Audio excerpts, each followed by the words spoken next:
Good morning students. अब हम लोग हमारे पाठ 16 दो कलाकार पढ़ रहे थे। प्रस्तुत पाठ में अब तक हमने पढ़ा कि किस प्रकार वे बुलाकी दास को बेवकूफ़ बना देते हैं, उसको बातों में उलझा देते हैं, उसको पैसे नहीं देते हैं और अपने बातों में उलझा करके उसको उसके पैसे चुका देते हैं, भरा देते हैं, तरह तरह की बातें वो बना करके।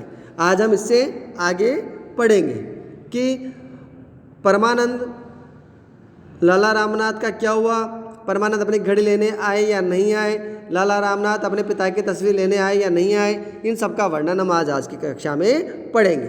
अब देखिए यहाँ से तो चूड़ामणि परमानंद का प्रवेश होता है।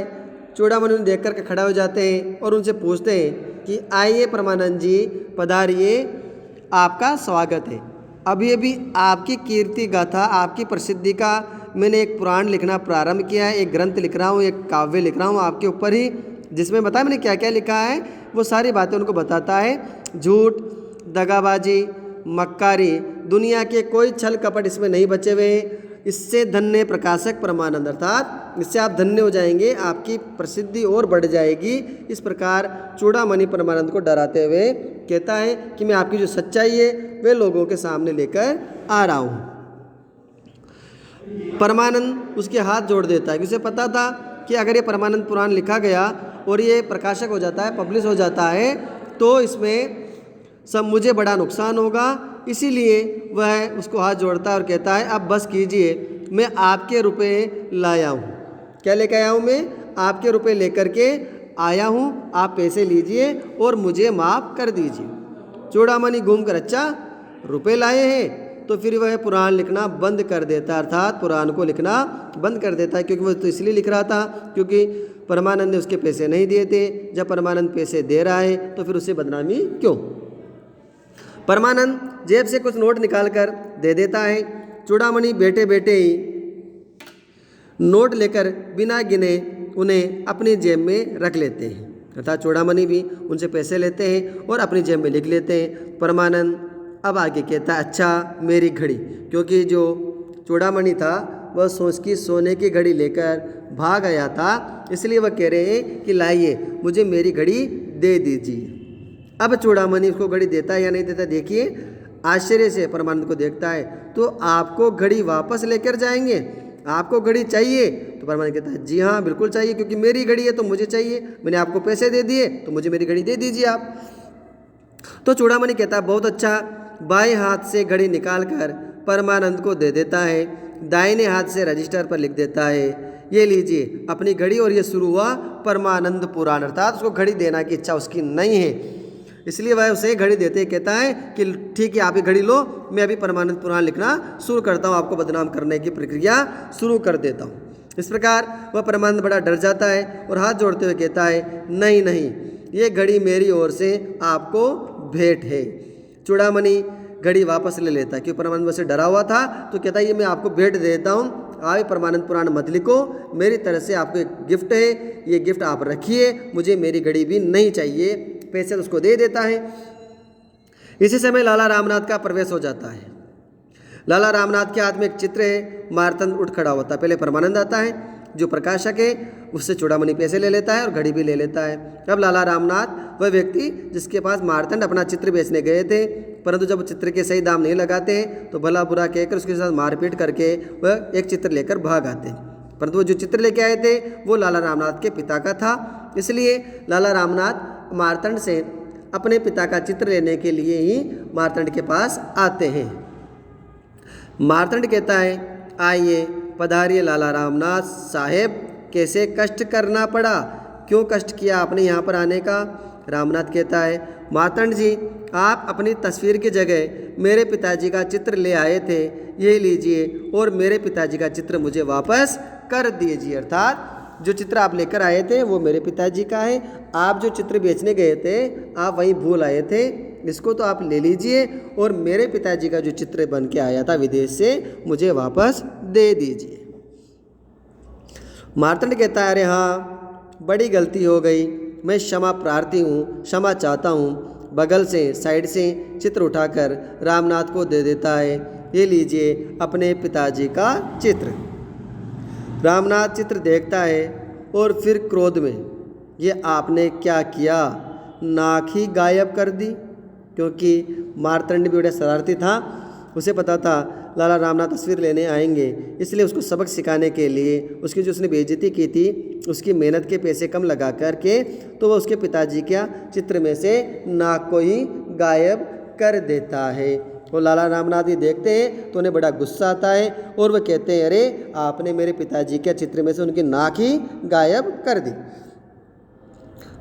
मार्तंड कह रहा है, लाला जी नाक तो आपने अपने पिताजी की पहले ही कटवा दी, 50 रुपये के चित्र के 7 रुपये लगाकर। अब आप लोग जानते हैं कि लाला रामनाथ हैं, सब लोगों को कौन कौन थे वहाँ पर, बुलाकीदास था, चूड़ामणि था, हो सकता है परमानंद भी वहाँ पर खड़ा हो, गया नहीं गया उनके वार्तालाप के लिए, तो उनकी ओर देखते हुए कहता है, आप लोग जानते हैं ये है लाला रामनाथ, इनके पिताजी बड़े दानी थे, बड़े पुण्यात्मा थे और आज उनके सुपुत्र था लाला रामनाथ ने उनकी नाक कटा दी आपकी तारीफ। अब बेचारे लाला रामनाथ समझ गए कि ये मेरी बेइज्जती कर रहे हैं, क्योंकि मेरे पिताजी बड़े अच्छे इंसान थे, अगर वो होते तो इसे इसके तस्वीर के पूरे पैसे देते। इसलिए लाला रामनाथ उसकी बात को ही काट देते हैं और बीच में ही कहते हैं, अच्छा ठीक है, ये तस्वीर मैंने ले ली, ये समझ लो, ये लो आपके 50 रुपये और तस्वीर ठीक कर दो। क्योंकि उनके पिताजी की तस्वीर से नाक गायब हो चुका था। वो नाक जो हमारे संस्कृति में सम्मान का प्रतीक माना जाता है, और कोई आपकी नाक अर्थात कोई आपके चित्र में से आपके पिताजी की नाक गायब कर दे आपके होते हुए, तो ये आपको भी अच्छा नहीं लगेगा। वैसे लाला रामनाथ को ये बात अच्छी नहीं लगी और उन्होंने उसकी मतवे को, उसकी बात को समझ गए कि मार्तंड ऐसा क्यों कर रहा है, इसलिए वह 50 रुपये में उसकी तस्वीर ठीक कर देते हैं। रामनाथ मार्तंड को नोट दे देता है, मार्तंड बिना गिने ही नोट अपनी जेब में रख लेता है। फिर रामनाथ के हाथ से चित्र लेकर तुली से नाक ठीक कर देता है, अर्थात वो पैसे लेता है, क्योंकि उसे पैसे ही लेने थे उनसे, वो पैसे लेकर के उन्हें चित्र दे देता है। उनके पिता की नाक भी वह ब्रश से ठीक कर देता है। इस प्रकार मार्तंड कहता है, ये लीजिए उनकी नाक सही सलामत वापस आ गई, अर्थात आपने अपने पिता की नाक बचा ली मेरे तस्वीर के सही पैसे लगाकर। उनका व्यंग्य ये था। रामनाथ चित्र लेकर जल्दी जल्दी आता है और पीछे पीछे परमानंद बैठा। परमानंद वहीं खड़ा हुआ था, मैंने कहा, तो परमानंद और लाला रामनाथ दोनों ही अपनी पैसे देकर चले जाते हैं, परंतु लाला रामनाथ को तो चित्र मिल गया, लेकिन परमानंद को उसके सोने की घड़ी नहीं मिली। वह उसे चूड़ामणि के पास ही मजबूरी में छोड़कर आ जाता है।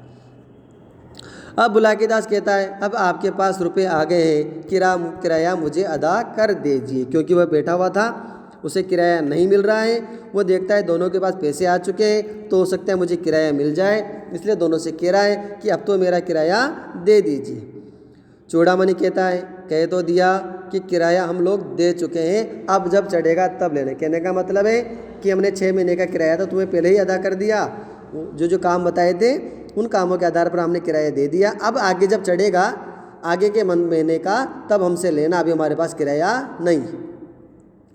अब बुलाकीदास को बड़ा गुस्सा आता है और कहता है, अब किराया चढ़ने की नौबत ही नहीं आएगी, आप लोग अभी से ये मकान खाली कर दीजिए, अर्थात मुझे आपको रखना ही नहीं है। जब आप रहोगे नहीं तो किराया कैसे चढ़ेगा, तो आप ये मकान खाली कर दो, आप बाहर निकलो और मुझे किराया भी नहीं लेना अब आपसे। अब मार्तंड देखिए, बुलाकीदास के गुस्सा करने पर मार्तंड अपना चालाकी दिखाता है।